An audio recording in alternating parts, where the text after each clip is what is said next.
Hey everyone, welcome to The Explainer. I am absolutely thrilled you're here today because we are unpacking the most colossal tournament in international soccer history. Seriously, if you've been trying to wrap your head around the sprawling, action-packed FIFA World Cup 2026 bracket, you're in the exact right place. We're going to break down the tight standings, the breathtaking upsets we've seen so far, and of course, that epic path to the final. Okay, let's just dive right in. 48. That is the magic number for this year's tournament. For the first time ever, the World Cup field has expanded from 32 teams up to 48. This fundamentally changes the math, the strategy, and honestly, the sheer physical endurance required to actually win it all. It's a whole new ballgame. And because of that massive expansion, we are being treated to a record-breaking 104 total matches. Just let that sink in for a second. 104 games spread across 16 host cities in 3 different countries, the United States, Canada, and Mexico. It's an absolute feast for soccer fans, but man, it also makes navigating the bracket incredibly complex. So, to make sense of this giant puzzle, here's our quick roadmap for today. 1. The massive new format. 2. Surviving the group stage. 3. Round of 32 chaos. 4. Round of 16 grudge matches. And 5. The path to the final. All right, kicking things off with part 1, the massive new format. A tournament literally like never before.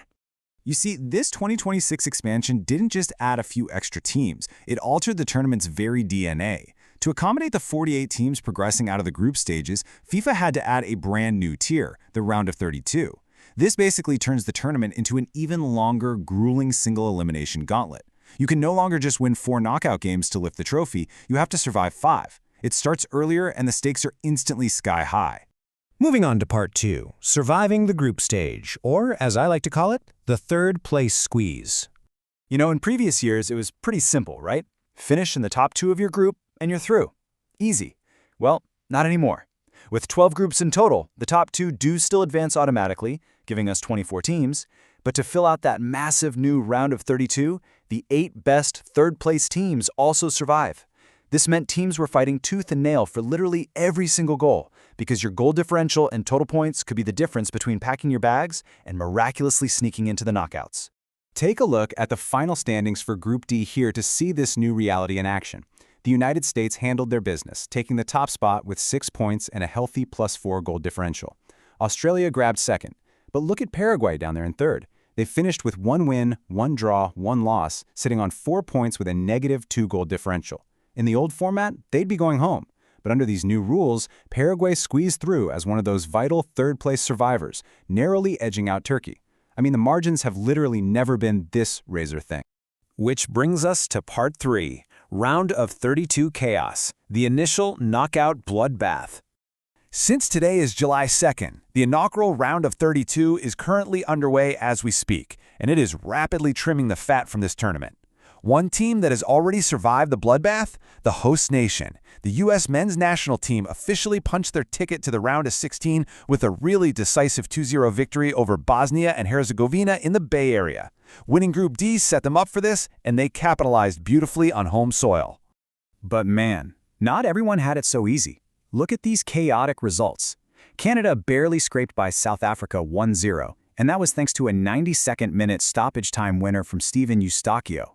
Brazil? They were deadlocked with Japan until Gabriel Martinelli found the back of the net in the 95th minute to win 2-1. And Germany had a phenomenally narrow escape against Paraguay. After a 1-1 draw following extra time, the Germans had to rely on a nail-biting 4-3 penalty shootout victory. Single elimination is just absolutely ruthless. All right, part 4, round of 16 grudge matches, heavyweights, and history. As the field keeps narrowing, the FIFA World Cup 2026 bracket is setting up some absolute heavyweights and a whole lot of history, starting on July 4th. The locked-in matchups are nothing short of blockbuster. We've got Canada taking on Morocco down in Houston, a fascinating clash between Paraguay and France over in Philly. Up in the New York/New Jersey area, it's Brazil versus Norway. Down in the legendary Estadio Azteca in Mexico City, the hosts Mexico will battle England. And out in Seattle, the USA faces a massive hurdle in Belgium. Let's actually zoom in on the history between Brazil and Norway for a second, because this brilliantly illustrates just how wild these matchups are. On one side, you have Brazil, the undisputed kings of the sport, 5-time World Cup champions. On the other side, Norway, a team that, remarkably, has never lost to Brazil in the entire history of international soccer. 2 wins and 2 draws all time. No way, right? But it's true. It's a staggering statistical anomaly. And believe me, the Norwegian squad is well aware of this history, especially their legendary 2-1 upset over Brazil back in the 1998 World Cup. Midfielder Sander Berge was actually asked about facing them again, and he said, "If the opportunity comes that we can play them in a knockout stage, that would be a dream coming true and a fantastic challenge." They aren't backing down. They're leaning right into the history books. Speaking of history, we absolutely can't ignore the storyline brewing for Canada. They are desperately seeking revenge against Morocco. Remember, just 4 years ago at the 2022 World Cup, Morocco handed Canada a bitter 2-1 defeat in the group stage. In fact, Canada has never beaten Morocco in their 4 previous meetings. Houston is going to be absolutely electric as Canada tries to finally break that curse. Finally, Part 5, the path to the final, the road to New Jersey. The drama is only going to escalate from here, and the pacing is just relentless. Over the 4th of July weekend, from the 4th to the 7th, we'll watch those epic round of 16 matchups. The surviving 8 teams get a remarkably short rest before the quarterfinals kick off from July 9th to the 11th. From there, boom, it's the semifinals on July 14th and 15th, funneling the last 2 nations standing directly into the ultimate climax, the final on July 19th at MetLife Stadium in East Rutherford, New Jersey. So, looking at this absolute monster of a FIFA World Cup 2026 bracket, it leaves us with the ultimate question. With a record 104 matches, unprecedented travel all across North America, and an incredibly unpredictable 48-team format, who actually has the physical and mental gas left in the tank to survive this gauntlet and lift that trophy on July 19th? The beautiful game has literally never been bigger, and I, for one, cannot wait to watch the rest of this knockout stage unfold. Thanks so much for joining me on this explainer, and enjoy the matches.